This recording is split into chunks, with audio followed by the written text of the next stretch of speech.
Oh, okay, so we have to talk about Palantir. There's a lot to cover in this video. Before we start, don't click nothing, don't smash nothing, don't buy nothing. Let's talk about Palantir, the Q4 financials, and what's ahead, starting right now.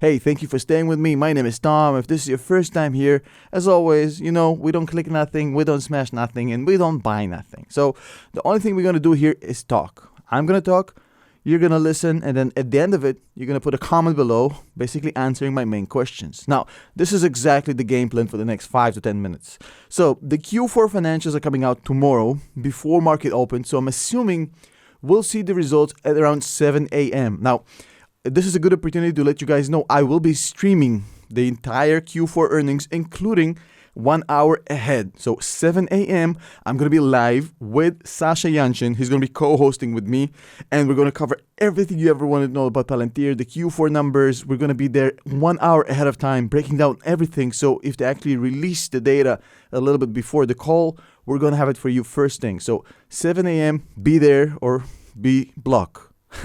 I would have said square, but they changed the name to block. So be there or be block, I guess.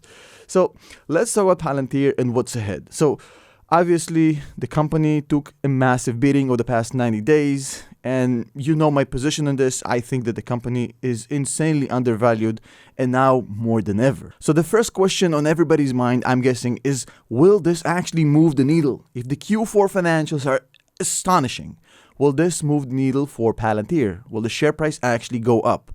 Now, I'm going to be honest with you, nobody really knows, including myself, but I can speculate that I don't think that's going to be the case, unfortunately, because here's the thing. Palantir is grossly misrepresented in institutional ownership. Only 35% of Palantir float is being held by institutionals. Guys like BlackRock, Vanguard, Goldman Sachs, all of whom, by the way, are shareholders of Palantir. I didn't just name them randomly, but it's still only 35%. Just for comparison, we have AMD at 70%, we have Nvidia at 70%, we have Snowflake at 68%. So all of these companies are hovering from 65 to 70% institutionals, while Palantir is at 35. Actually, their institutional ownership is even lower than Tesla, believe it or not, the queen of retail. 35% for Palantir, 41% of Tesla. Even Tesla, the queen of retail, has more institutional investors than Palantir. Now, as part of the turf, I guess, when you have a lot of retail participation in a stock like Palantir, we tend to be a little bit more fickle, a little bit more volatile. That's how retail investors are. And that's why you're going to see a lot of volatility in the stock for quite a long time. And the truth is that institutionals have been pouring into Palantir. They have been buying the dip. However, it's still not enough. 65% of it is being held by retail investors who will be quite volatile and quite itchy to sell and buy. And I don't think Q4 financials are actually going to change that. In fact, I assume stellar Q4 financials, $1.5 billion in revenue, about 400 to 450 in free cash flow, and a guidance to about $2 billion next year. All great results, but I don't think it's going to move the needle when you're actually going to see retail participation go down to the 30s and then institutionals go up to the 70s or at least the high 60s, like we have the AMD and the Snowflake and the Nvidias, which I just showed you. Then you're going to see more price stability and more of an incline. So far, institutionals are happy to nibble at it, buy the dip a little bit and slowly get in. But, it's a long-term investment, so I'm not concerned. So if you have any hopes of buying Palantir and then hoping for a crazy bull run after the Q4 financials, I don't think it's going to happen. Now, beyond the obvious, there's a few things I really want to see in these Q4 financials. And those are specific issues that I care about. And I suggest you pay attention to them as well because they're quite important.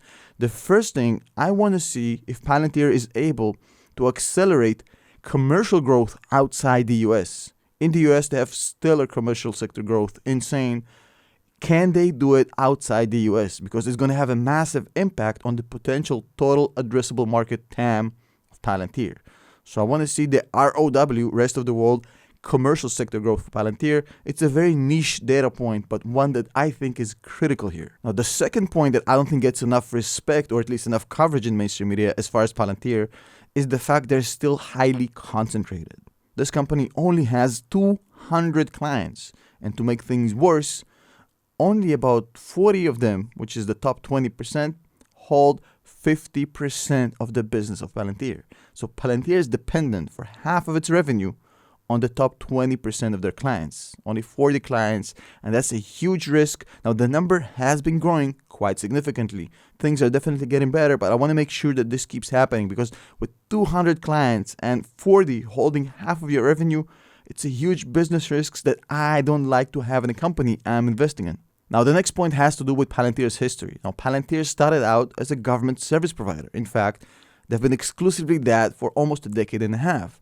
And as such, they've accumulated a big backload of government clients. And when the commercial sector started out just a few years ago, it was grossly misrepresented. Now, things are getting better. In fact, in Q3, we saw 60% government, 40% commercial. Things are getting better, but I want to see some progress. I want to see more government versus commercial evenness, I guess, equilibrium, if you might call it that. So I'm not expecting to see a 50-50 split right now in Q4. I think that's too early. But if we can see 55% government, 45% commercial, if we can see an improvement, a trend that it's getting better, we're getting closer to that equilibrium, I'm going to be happy with that. Now, the last point of concern for me is the growth in SG&A, the sales, general, and administrative expenses for the company.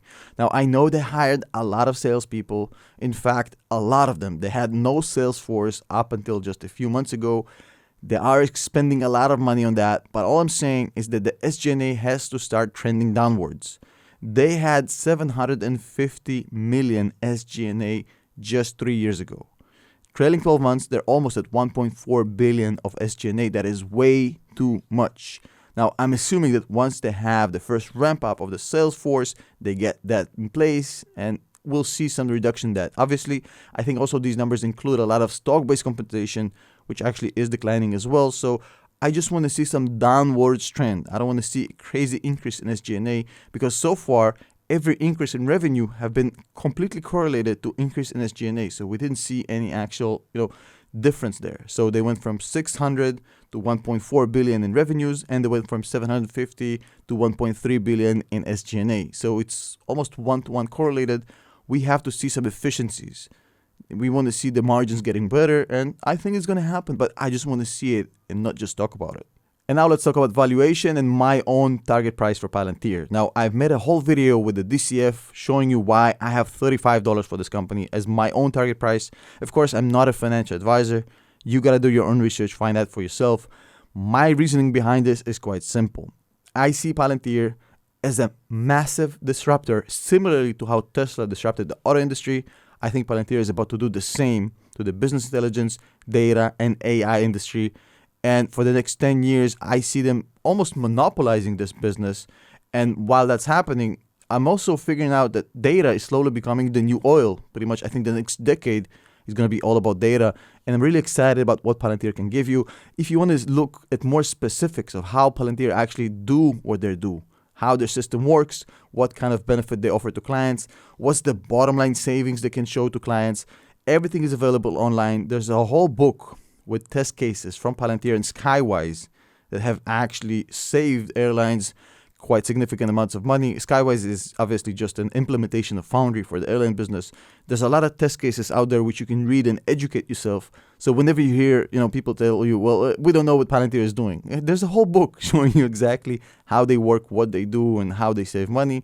If you just really want to know about it, it's easy to do it. If you just want to keep screaming that you don't understand their business, that's fine as well. I don't mind.